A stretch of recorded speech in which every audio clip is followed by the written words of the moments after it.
motivate people, energize people, make them driven, make them passionate, make them find more. So am I in heaven or in hell? That's what motivates me. It scares me also, because I believe that we are all leaving a lot on the table. And now when I go to heaven, what I want God to look at me and say is, as you were living, I'm the all-knowing man. I had to get a damn marker out and write more as you were living. I want to do the impossible. I grind every day because nothing is permanent. But there's a new bar that you must always set in your life. And once you become complacent and you become civilized, you've arrived, you're no good for anybody. You didn't prioritize yourself. You didn't prioritize that, look, motherfucker, I got to get up and win this war today against myself. I need to look better. I need to feel better. I need to eat better. I need to prioritize time. Or I got to run 100 miles on broken feet. Or you got to do whatever that. It is. That's it. That's it, man. There's a lot of growth in that. And what happens in life is that we start to see our lives become so successful. We're making money. We're doing this. We're doing that. I want more. I want more. I push harder. I'm all about pushing hard. Don't get me wrong. Obviously. I'm all about it. But to push as hard as you can, you have to be mindful of the machine that's pushing. It is going to end up dying. And then it takes years to get it back, so you lose that time. That time is gone. You know, I lost 5 years of I could be crushing it. Where now I'm just now back to crushing it, realizing, God, man, I learned the hard way. That's really sometimes the only way to learn. Yeah, sometimes, yeah. Sometimes the only way to learn. That's how I've learned the best. Yeah. Everybody that hears me speak, they want to go straight to recovery. Work out first. Work out first before you talk to me about recovery. How to recover, yeah. Work out first. We are always looking for, like, whenever I talk to people, people take my words and they put it in a way to where they want to feel comfortable. This guy, you know, they want to put you in a box. They want to put a title on you. No, you're putting a title on me to make yourself feel better about yourself. If you read this book of mine and you see where I came from, this person was not built. This person was not made by God. Mm-hmm. This person was built. I made this person. I made this person by diving into the insecurities that life gave me. Because now they're yours. They're yours to own. If you're not smart, call yourself dumb. It's okay, because you are. But take that not as you putting yourself down. If you're fat, call yourself fat. I used to be 300 pounds. We want to talk so soft to ourselves. We're looking for that recovery day. And that recovery day is everything in your life. Everything in your life is a recovery day. We're looking for it. It's not coming. It's not coming. Mm-hmm. Get over that recovery day. I did all of the work alone. And while I'm still hard on myself, I know what I did. So whenever times get bad for me, people, all this, who's gonna carry the boats and law? That's real. I hate that people know me for that guy, because that guy is not every day. Like, when they see me, they want that energy. That's not me every day. I can extract it immediately when I need to, because when you train alone, and I lived alone for so many years in this misery, and you're able to get out of it by yourself, I can take myself to such a level of real passion and purpose. And like, the feeling I get is something I can't even explain by myself. I don't need anyone. That's why people come to me to motivate them. No one can motivate me. I have a resume full of motivation that whenever I'm down, I'm like, oh, hang on, motherfucker. Oh, you know the truth. You know the truth. You know the darkness of the dungeons and the demons that fly. You know, and then from there, it's like, okay, you were there. You know this. There was no one there to pick up the rucksack, to pick up the boat, to pick up the log, to go in there. It was you. It was you. There was no pat on the back at 300, at 275, at 250, at 220. No, that was you. So those things that come out of me, that extract from me in the darkness, people are looking for that pat on the back. Where is it? Oh, I don't need it. Because what I've done is in the fucking unseen work I built. If you can for the rest of your life live inside of yourself, stop listening to people who are calling you fat, gay, transsexual, everything that is makes no sense. All these insecure people putting their insecurities on you, you gotta flush it out. You gotta just be whoever the hell God or whatever the hell you believe in. If you believe in nothing but yourself, I don't care what it is. You gotta take everything and throw it away. You have to believe in one thing, and that is yourself. And I'm not saying don't believe in God or what you believe in, but right now, for you to find greatness in yourself, you're not gonna find it by looking in a book or by even hearing me. I may give you the spark, but you've got to go inside yourself to find it. And that means you gotta be quiet. Shut the fuck up, go in a room, stop talking, search your soul, search your mind, search your abilities, and you'll find it. But if you're not looking for it, you won't find it. So you gotta go start your journey. And the journey starts with you finding, why the hell am I here on this planet Earth? Why am I here? And if you don't know that, you will live the rest of your life searching, always asking the question, why? And that's the mentality I took with me. And what happened through that process was all the frivolous things of life start to float away. When you start to build yourself up and start to have the one thing that we don't have is confidence. Yep. Real, authentic confidence from hard work. Everything else goes away. You no longer look to other people for your self-esteem. For validation. That's right. Yeah. You now know. I walk in the room now and I know the hours and years and decades I put into David Goggins. That's something, it's not on the wall. It's not a trophy on the wall. It's not a medal on your neck. It is actually a feeling in your heart. And people go, why don't you ever smile? I don't have to.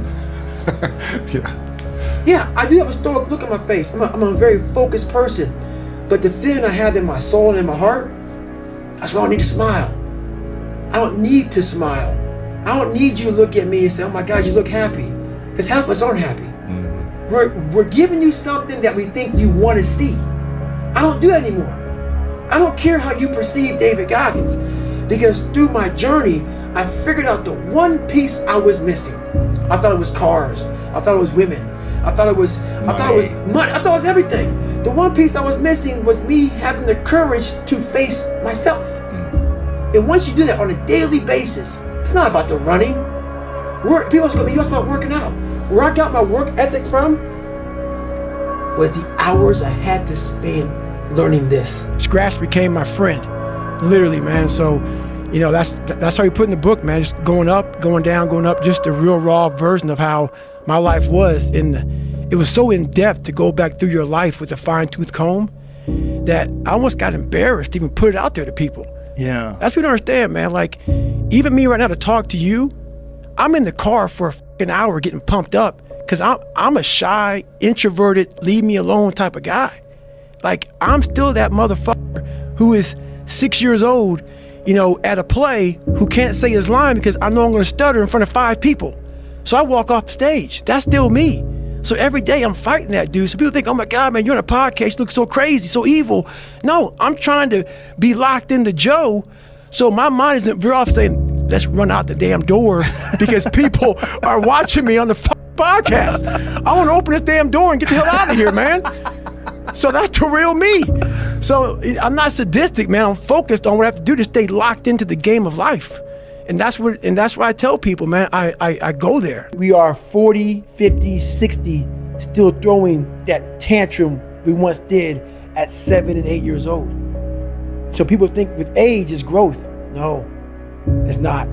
You have to go back into the scarring to get the growth. On the other side of that extreme place that I call suffering, call whatever you want, there's a whole nother world that people have not even examined. But you have to go to that extreme place to examine it. We want to stay here in this comfortable place. Once you're going to push yourself to that extreme place, it's like a whole nother universe. It's almost like you're an astronaut and you've examined something like up in outer space. No, it's always been there.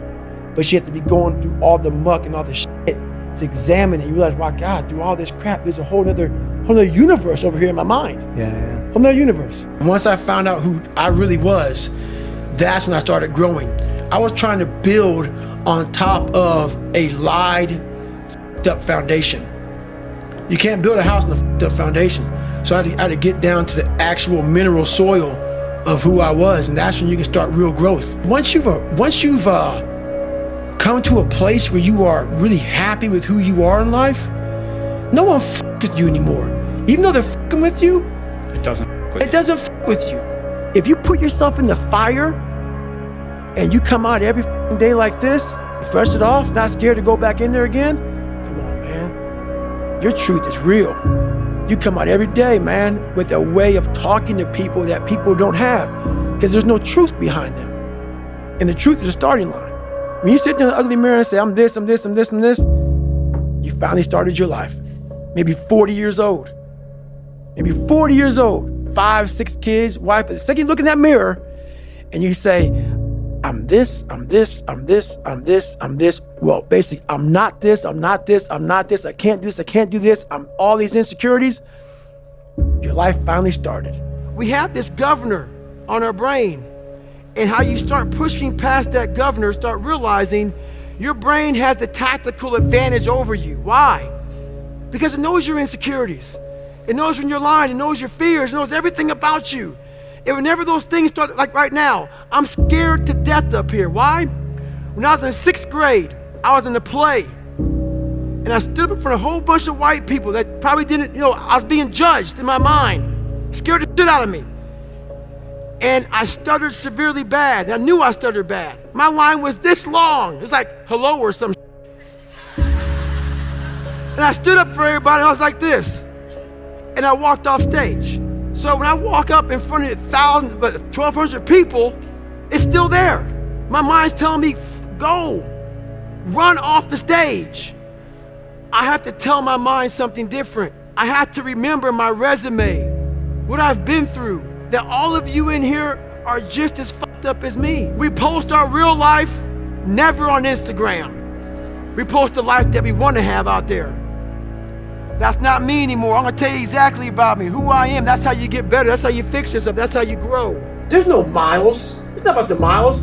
It's that, having a discipline every day to say, for me to learn this one math problem, it's gonna take me 10 hours. Wow. And that's where and you realize through hard work, you can outwork anybody, no matter how badass they are. But that's the part people don't want to dive into. Yeah. What made me me are the not just disciplines, the self-disciplines of life. And those are always in front of you. If you have any, they're always in front of you. So that's my hard stop. Suffering is the true test of life. And so that cookie jar travels in my brain. So whenever I get put in a situation where I have poopy pants, the woe is me mentality of, oh my God, life sucks. I take the 1 second decision.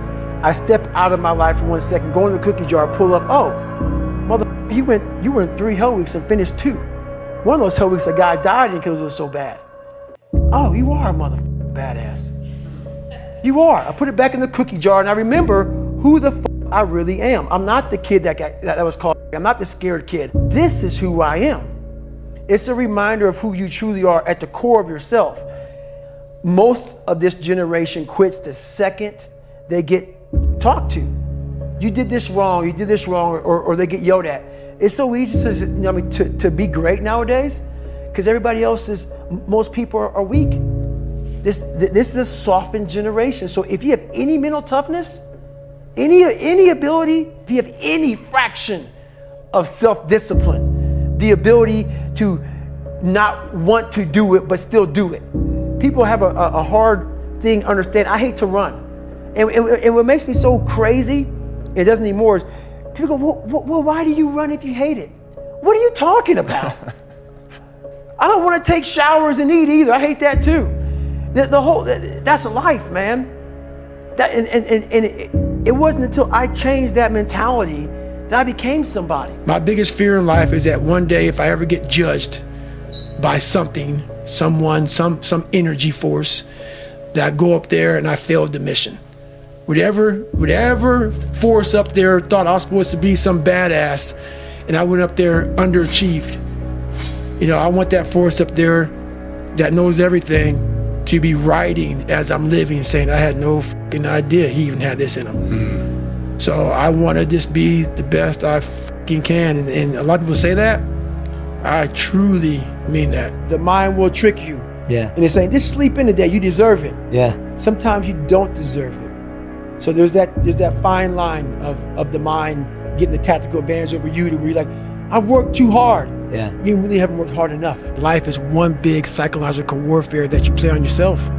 You play on yourself, man. The most important conversation I ever had is with myself. And the shit I was telling myself was so f***ed up, it was so wrong, it was so misguided.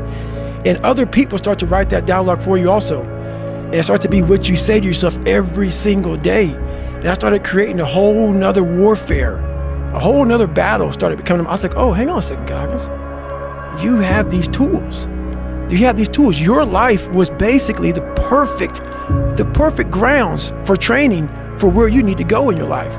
All the beatings, all the bullying, all the, you going through learning disabilities, all the struggles. It was the absolute perfect training ground for you to go to where you need to go. And that's how I started looking at my life versus woe is me, poopy pants, kick a rock down the street mentality. It was, nah, God just hooked you right the fuck up. He hooked you right up, man, with the perfect place. You were training for the first 18, 19, 20, you were training for this stuff, man. You had the advantage of everybody else versus, my God, they're so above me. They came from a great family. Mom and dad love them. They didn't have to learn, they didn't stutter, they didn't struggle. No, man, your struggle is what made you who you are now. So I started flipping this into a whole different, I started being a master of what I was scared of. I was scared of my mind. And I became literally a master of that mind. And that's what now, from now on, it sets me apart from most people. I started diving into that. Life isn't fair. We have to understand that. It shouldn't be fair. It's a trial ground, it's a testing ground. It's built to make us harder. It's built to make us as strong as we can, to test us, to drive us. So, mentality is the only thing that gets us through life. I was an underdog. We are all underdogs in life. Even the baddest person in the world should think that way. So you should always have I've never arrived mentality. And the can't hurt me mentality is no matter where you come from, the sewer or wherever you think you're from. When I got out of the sewer, I got to the road and looked around and said, can't hurt me. Nothing should be able to hurt you. If you believe that, it starts to become true. No one is patient. And for you to lose weight, for you to stop drinking, whatever the hell you're going through, it takes a lot of patience, a lot of time, and a lot of pitfalls, a lot of plateaus. You're gonna hit so many fucking plateaus. If you don't know how to get around that plateau, it's not gonna happen fast. The false reality is the one thing that can't hurt you. Yeah. The real reality is the one thing you can help and fix yourself. You must constantly be that man that you want to be. If you can get through to doing things that you hate to do, on the other side is greatness. If you're choosing to do something, attack it. Because they're gonna remember you as not attacking it. I got to experience the beauty of true fucking willpower. True fuck you, I'm gonna fail, I'm gonna fucking fail, I'm gonna fucking fail, I'm gonna fucking fail, and I will succeed. I didn't care about losing weight. I didn't care about being the fastest person. I wasn't making the Olympics. I wasn't going to pros. I could barely read and write when I was a junior in high school. I wasn't going anywhere. I saw working out as a way for me to build calluses on my mind. I had to callous over the victim's mentality. You had nobody anyway, motherfucker. Look around you. There was no fucking team. It was you. There was no weight loss program or mom and dad waking you up saying you can do it, you can be better, trying to build belief. You built belief when you had nothing. Rock bottom. I take the same mentality that I had to become this intelligent guy you all see today. Being bullied, coming from nothing, learning disability, messed up foundation. Life isn't fair at all. At all. So what are you gonna do about it? I knew that no one was coming back to help me. No one was gonna miracle me to be somebody special. Everybody that called me, my dad, my mom, all my situations were on me now, and solely on me. So I had to start developing an indestructible mental toolbox. You don't gain confidence by going to the spot that makes you feel good. It's gonna be a false reality. and the second life gives you that challenge, all you want to do is go back to what made you confidence, or what gave you confidence. Is that happy spot? No. What gives you confidence, what gave me confidence, was spending years at a kitchen table trying to learn how to read and write on my own. Realizing I can't learn the way you learn. I can't, but I can learn. What gives you confidence is not being afraid. It's overcoming the fear. It's not in that comfort zone. It's in the discomfort zone is where my confidence is getting built. That's where it's getting built. But people want an easier answer. Yeah. There has to be an easier way. There's not. I'm sorry. I searched for it my entire life. If you don't know who you are, I can't tell you who you are. Once you create this vision in your mind, it's how am I going to get there now? And that's when I come into play. But first, you got to create your own vision. And then it's not external. It's the vision created is inside of you. The greater the suffer, the greater the peace I found. You need the ability to fucking grind your ass into a fine fucking powder. And when you're in that fine powder, find a way to build that motherfucker back up repeatedly. And that's possible. Your best work has to come when you're least motivated. Where does that come from? It comes from basically, I had to stop thinking normal. I can no longer be a common man walking around doing common things. But no one taught me this stuff. It wasn't like I paid a trainer to come train me. Jenny Craig didn't come down and miracle my ass. None of this happened. It was on me. And that's the thing you have to realize. Everything you do, you may have some support, you may not, but it's on you.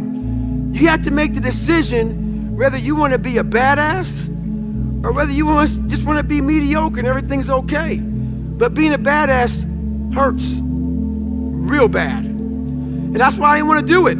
It's easy to be happy. It's easy to smile. Those are the good times. The good times. Those times don't need to be trained. You know, I had to train myself for good times.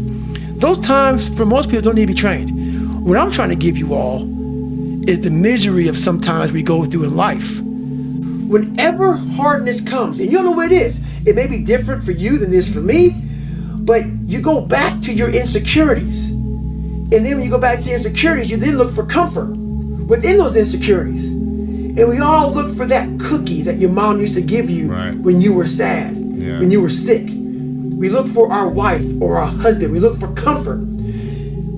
It's in those moments you must retrain your mind to think differently in hell. I wasn't training them to do that. Why weren't you training them? I wasn't training myself to that because at that time, I was doing what I was told.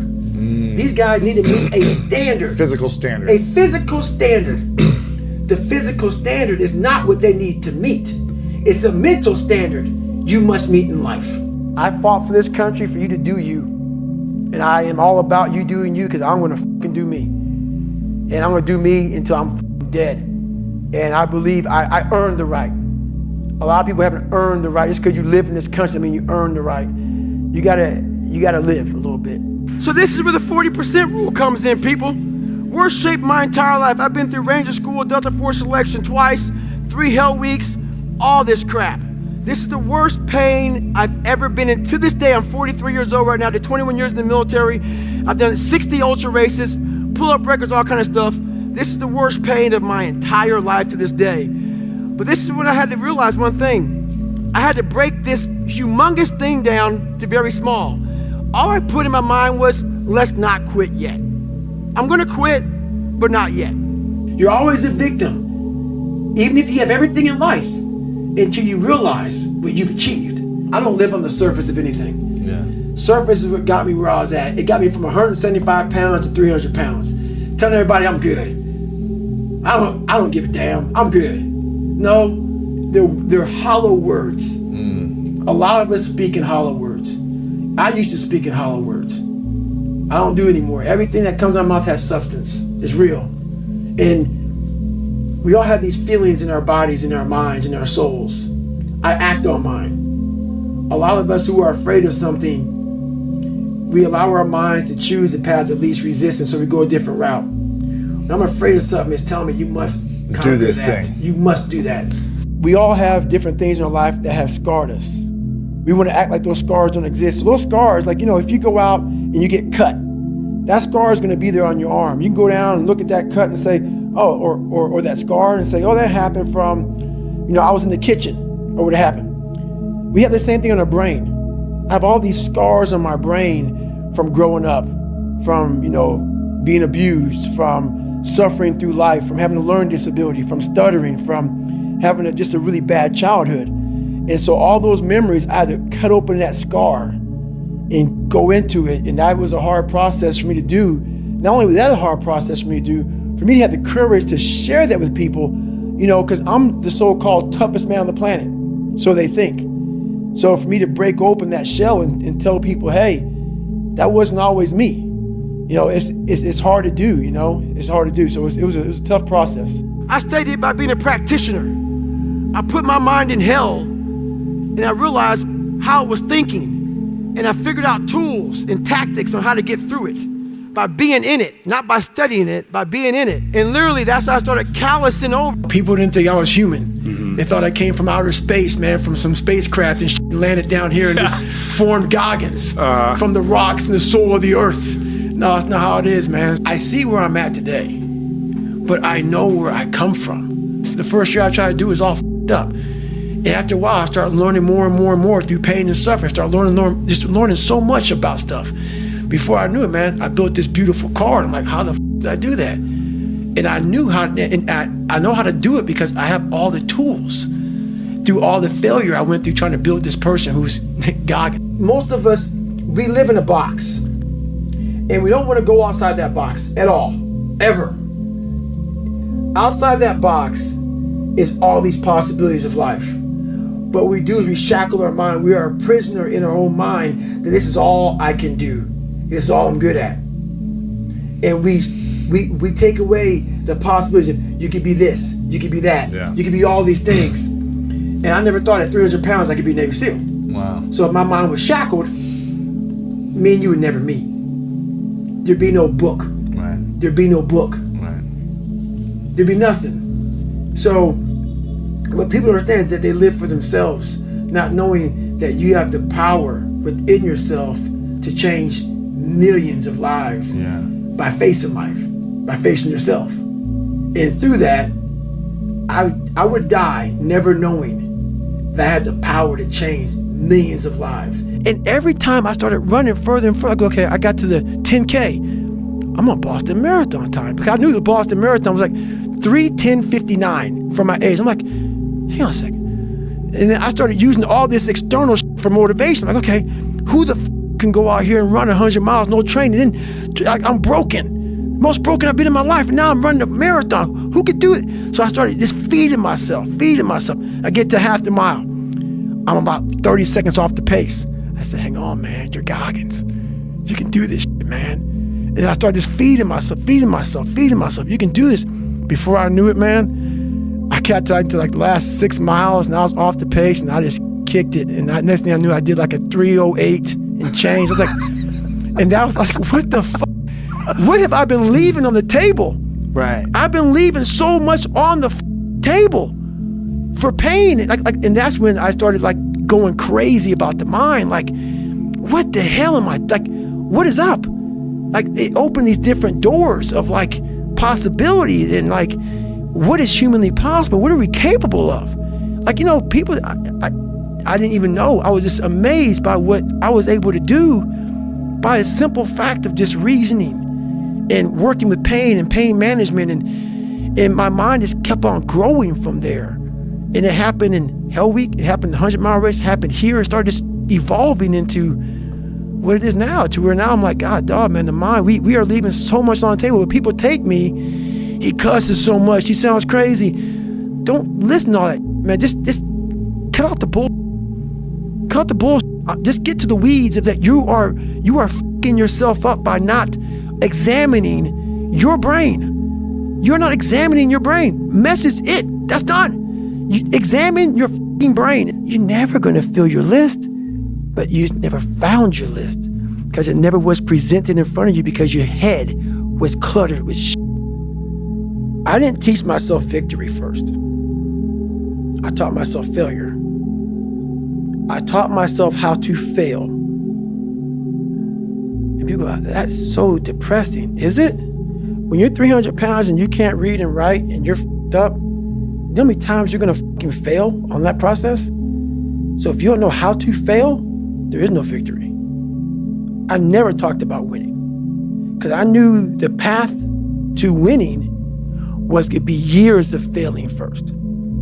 So I taught myself how to fail properly. No one teaches you how to fucking fail. But if you're going out for insurmountable odds that make absolutely no fucking sense, a black kid that can't swim, 300 pounds, gonna be a Navy SEAL. Okay. You better teach yourself how to fail first. Because if you sit in failure for too long, you will never come out of it. When you're at that point, you're saying to yourself, every night is Groundhog's Day. Every single day, you know, I'm going back in the lab again, man. I'm going back in the lab every single day. You know it's not gonna end. That's when you know you're being a leader, when your life truly is it sucks. One of the most powerful things I think anybody can do, I used to struggle with self-esteem, and my thing was I focused on being smart, and I just wasn't that smart. I focused on being right, and I was wrong a lot. And so it created this weird thing in my life where I would constantly try to put myself around people who were less and less intelligent so that I could feel good about myself. And the bad news is it's actually a really good strategy for that. Right. Being around people that were less intelligent than me really did make me feel good. Like I felt good about myself. But I literally referred to myself at the time as the king of remedial jobs because those were the only jobs that I could really shine at. Right. And it wasn't until I realized I can actually change what I build my self-esteem around. And I can start building my self-esteem around, instead of being right or being smart, being a learner and being willing to admit when I'm wrong. And so the thing that I began to build my self-esteem around was being willing and able to stare at my inadequacies. Right? What you said, like I fully understand like how this interview is going to be, I mean, you warned me ahead of time. This interview is going to be bifurcating. People are going to love it and some people are going to hate it. But dude, I so believe in the notion of looking at yourself and if you are pathetic, owning it, right? And saying, because my thing is you can change it, right? Which you have proven in no uncertain terms. That's it. But if you don't admit it, you're never going to be on the path to changing it. Exactly. And what haunts me the most, people ask me, what haunts you the most? What haunts me the most is that if I would have died at 300 pounds, let's say I was 75 years old, I got to heaven, and God has a chart like that on everybody's life. God knows all, let's say that. I don't care what you believe in, doesn't matter. I'm not judging anybody. But let's say my thing is God.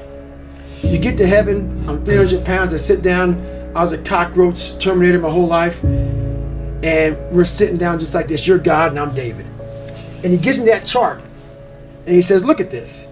Now look at this chart, and on the chart it has all these different things, but my name's on it. But these things aren't me. I was gonna change the world. I was gonna set records. I was gonna be a Navy SEAL. I was gonna be all these things in the military that I accomplished. You're gonna get the VFW award. You're gonna be honored here, honored there. And I'm like, God, this isn't me. Like it says David Goggins, I was an Ecolab guy. I sprayed for cockroaches and I'm 300 pounds. It said here I'm 185. It says here I got a bachelor's and a master's. It says all these things. And God goes, no, that's who you were supposed to be. Wow. Man, right now I've climbed a lot of walls. There's no more walls anymore. The reason why is because I know how to climb. You have to be able to go into a very dark place in your mind and figure who you are.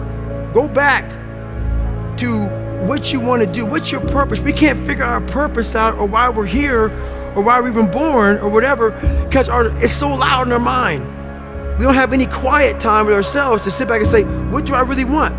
There's so many different dialogues in our head that we can't think. So my biggest thing is you have to be alone in a very dark place in your mind to think about what is important to you. What separates me from a lot of people is they go into a daunting task and the task is overwhelming. Like when I heard the pull-up record was 4,020 pull-ups and I was talking about breaking this record, people are like, oh my God. I went right to a pen and paper. Like, what are you doing? I'm doing the math, man. What are you talking about? I'm open-minded to the fact that, okay, if I do 5 pull-ups in a minute for so many hours, I can get so many pull-ups in. How much time do I have to rest? I was breaking the math down. You have to be open-minded to the possibilities that I can do this. Once you shut your mind down to the possibility that it can be achieved, there's no way it can happen. So that's why my eyes and my body light up about things, because I know that if you're in a fight, you have to attack.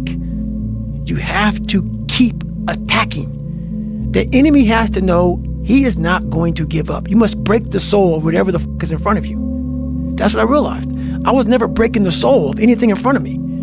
So that's why I came up with this thing called Taking Souls in my book. I started to devise ways to break a soul of a human being, of an object, of whatever's in front of me. And if you keep on attacking something, nothing wants to stand in front of anything that is relentless. I have the ability to see the end before the beginning even begins. That's what woke me up every fucking morning, was I'm gonna put myself through this much fucking pain and suffering for a few seconds. That's all it is. A few seconds of joy. And it's so worth it, man. That's what people don't get. So I'm able to put myself at the finish line, even though I have no finish line, but at the finish line of an event before I even start the motherfucker, and say, how are you gonna feel at the end of this? I've already done this a million times. And that's the one thing I practice and practice and practice and practice overnight. But also, the most important thing is I practice that feeling of accomplishment that I'm gonna have when it's all said and done with. My success was learning how to fail properly. And then eventually, I started getting a few victories. But that's what people don't get. When you've buried yourself in such a deep fucking hole, you better first talk about the failures you're gonna have first. And that's when that other voice comes up. It tells you we gotta do something, but it also tells you, boy, I'm not gonna lie to you, Goggins. You're in for a fucking climb, bro. You're gonna get your ass handed to you, made fun of, the outside noise, the inside noise. Both voices are gonna be fucking telling you to go fuck yourself. You are in for hell, bro. I am. So I better learn to fail. But what haunts me is that at 24 years old, I was 300 pounds. And if I didn't make a right turn, if I decided to just give in to the feelings I had, I would have died a 300 or 400 pound man working some minimum wage job in my casket, never knowing that I was this guy. Where most people quit, I had just started. Wow. And when you take that mindset and you learn to flip that around, that's what made me powerful. And my body followed. When the mind and the body connect and you don't give yourself a way out. The only way out for me at that time was death. Wow. I'm going to be a Navy SEAL. Or I'm going to die. Or I'm going to die trying. Yeah. No matter how far you get in life, you have to be able to go back to scratch in your mind at a moment's notice. You can never get so far beyond scratch. What that means is, when you accomplish something in life, if you're willing to go back to scratch and go back to that $7 a month place where I once lived and visit that place for a long period of time. If you were here, when you went back to scratch, you would now be here. Scratch is what makes you better. Scratch, friction, obstacles create growth. There's no friction when you're this far up in the game anymore. You think there is. That's right. When you achieve so much, the friction is minor. Because why? I'm sore, I'm gonna get a massage today. I'm hungry, I'm gonna eat today. The refrigerator is always full. So your comforts are now, so your discomfort is now very minuscule to your discomfort back here in the $7 a month place. So you have to go back to the total discomfort to then raise your level of where you're at now. I'm not saying stay there and stay there. Visit it. And then you raise your level. Take a day trip. That's right. Yeah. Always take day trips. Yeah. If all you guys are going left, it's that one person who say, you know what, left's not the right way. I'm gonna go right. Who didn't follow the crowd.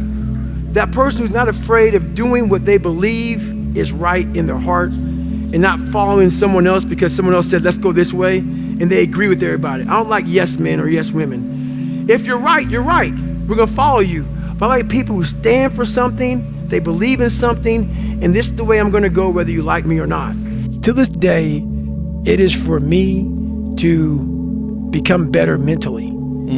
How I look has just become I have thousands, hundreds of thousands of miles on this body, running, pull-ups, push-ups, swimming, whatever you want to call it. This body is what it is now. It's from repetition. It's not from studying, hey, if you hold a plank for this long, fuck all that bull. I don't care about it. I just do it for my mind. Right. I want to continue to harden, because that's the only thing I want. That's what I want.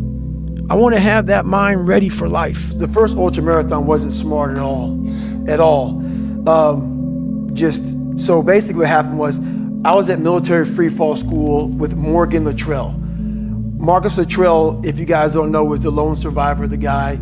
He was in a bad op went bad. He was the only Navy SEAL that lived. Long story short, you gotta get the book, read Lone Survivor, great story. Morgan is Marcus Luttrell's twin brother, and I was there with Marcus. So what happened was, myself and Morgan were in free fall school. At the same exact time, Marcus was in the worst incident in SEAL history. So I knew that Marcus might be dead. He wasn't dead, everybody else was dead. So I actually brought Morgan, I actually told Morgan, hey man, your brother was in a bad incident. I don't know if he's alive, I don't know what's going on.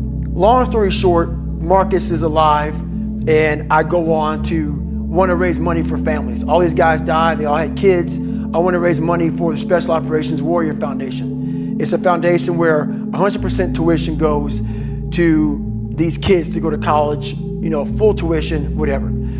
So I found this great foundation. I'm gonna raise money for it. So I said, you know what? I have to Google something that's evil, something very hard. I knew nothing about ultra marathons. I hadn't even run a marathon. I knew nothing about this world. So I Googled the top 10 hardest races in the world. And what comes up is a Badwater 135. It's a 135-mile race through Death Valley in the summertime. I thought it was a stage race. I thought it was a race where you run like 20 miles, set up camp, barbecue outside, and then go run some more the next day. So I called the race director up at the race and said, hey, Chris, his name is Chris Kosman, I want to do your race. So we had a long conversation. I was much heavier then, and I hadn't put running shoes on in over a year. How heavy are you at this point? I'm around between 240 to 270. Whoa. I'm in that range. My weight has varied a lot through the SEAL teams and out of the SEAL teams, so I was a heavy guy. But the long and short of it all was, I hadn't put running shoes on in over a year. I was a big time power lifter. I lifted weights heavy, that's what I did. Right. I got back home from Iraq, went straight to free fall school, and then this happened. So I called Chris Kosman up on a Wednesday. He says, look man, the only way you can qualify for my race is to run 100 miles at one time in 24 hours or less. Now the cold water is just water now. It's no longer cold anymore. Your mind starts to change. They say get in the water, most people think about it. For you, it became my life.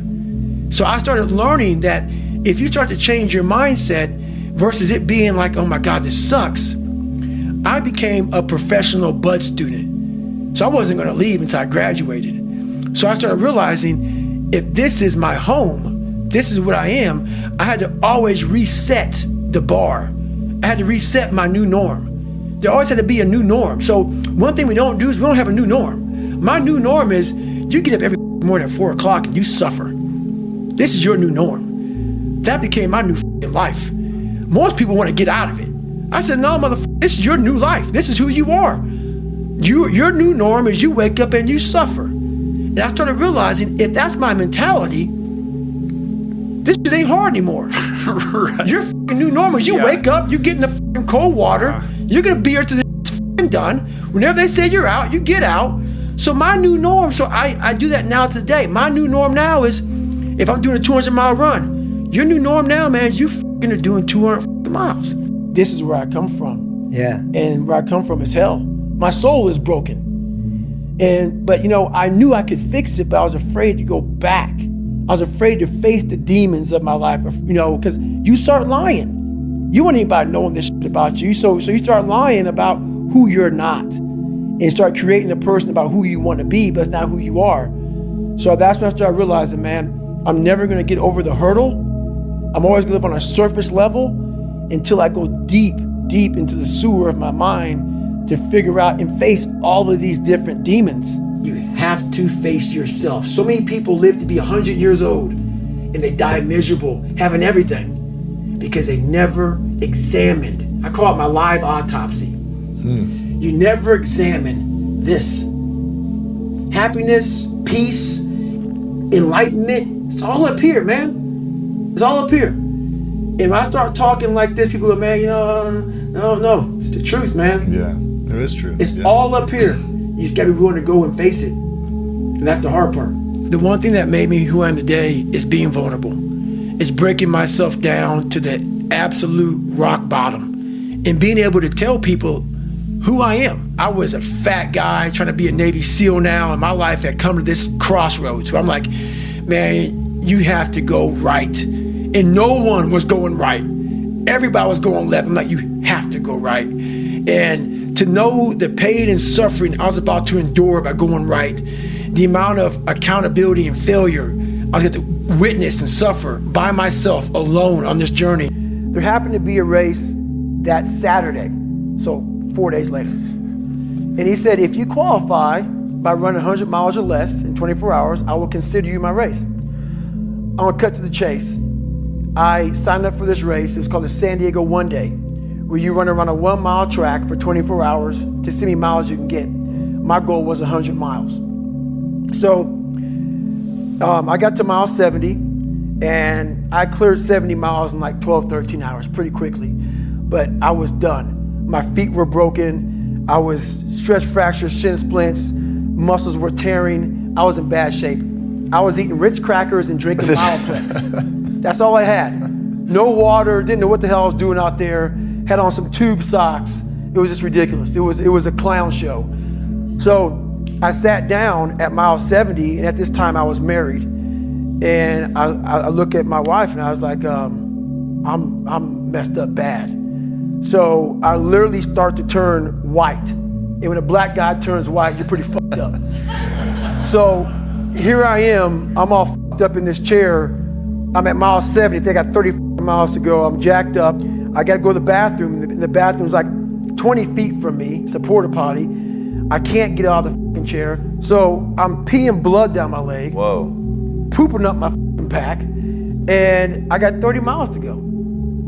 And I can't stand up because my blood pressure's all messed up. I've been in 3 hell weeks, Ranger School, overcome so many obstacles in my life. This last 30 miles of this race is when I realized a human being is not so human anymore. We have the ability to go in such a space if you're willing to suffer, and I mean suffer. Your brain and your body, once connected together, can do anything. Nothing. It's day one, motherfucker. This is hour one. You get a wide range of life in just 19 hours. You know, like when you get to like mile 50 and your mind's saying, we gotta get out of here, man. And then you get to like mile 60, okay, we're feeling good. You have all these highs and lows that you have to manage within this suck fest of 19 hours. And that's what I get from a lot of these different things, that human growth, you know, growth of the mind. Without friction, there is no growth. Without friction, there's no growth. Most people in that time frame, in that mindset, I can't run anymore, it's over. No, it's just gonna take a little bit longer. You have to turn the negative into a positive. Because at the end of it all, if you can sit back and wait, if you can wait 6, 7, 8, 9, 10, 12 years, when you get to that point when you finish, that's the feeling for 12 years. Let's say wait 12 years to get there. That's what keeps you going, is you gotta feel, I'm doing it for 1 second. I was about 24 years old, and I went from 175 to almost 300 pounds. And that's when I sat down on my couch and realized, we gotta go back. This haunting fucking voice in my head kept on saying, man, we gotta go back. The only way we can go forward is to go all the way back. And that's very scary to do for everybody. Yeah. But the only way you're gonna fix yourself is to go all the way back to the beginning, to your childhood, because that's where everything starts. Your mindset, how you can picture yourself, how you can focus, how you can drive, how you can put yourself in so many situations to get out of it. Because those headphones we listen to, those phones that we Google to find information, there's so many situations in my life where that shit is not gonna help me. You look another man in the eye and you know that everything you're saying is real. And it comes from a real working place, something that you earned. It's the best feeling in the world. Start to learn the mind is powerful. This is my time to show one of the baddest motherfuckers in the world that it's on. Go back to chapter 1, 2, and 3. Always remind yourself of those chapters, of that you can also do this. But you have to first self-examine or live autopsy your own personal life. That the best advice I received is for myself. And that has to be to study yourself, all the bad, because the good's already there. You need to study that. Study the bad stuff about yourself and learn from that and grow.